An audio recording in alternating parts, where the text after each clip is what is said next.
కృష్ణా జలాలపై త్వరలో అన్ని విషయాలు మాట్లాడతానన్నారు ఏపీ సీఎం చంద్రబాబు. ఏపీ నుంచి హైదరాబాద్ వచ్చిన చంద్రబాబు ఇటీవల మృతి చెందిన టీడీపీ నేత సాయిబాబా కుటుంబ సభ్యులను పరామర్శించారు. సాయిబాబా మృతి బాధాకరమని తెలిపారు. ఆయన సేవలను గుర్తు చేశారు. సమైక్య రాష్ట్రంలో వికలాంగుల కమిటీ చైర్మన్ గా సాయిబాబా సేవలు అందించారని తెలిపారు. సాయిబాబా కుటుంబానికి అండగా ఉంటామని హామీ ఇచ్చారు ఏపీ సీఎం చంద్రబాబు నాయుడు.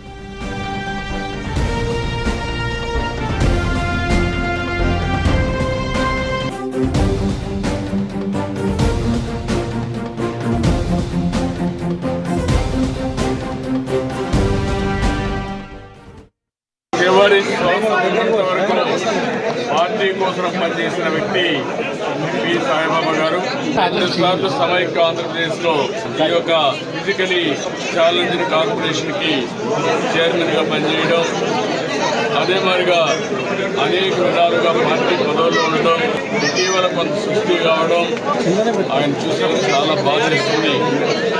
కుటుంబ సభ్యుల్ని చూపినంత బాధ ఉంది. అదేవిధంగా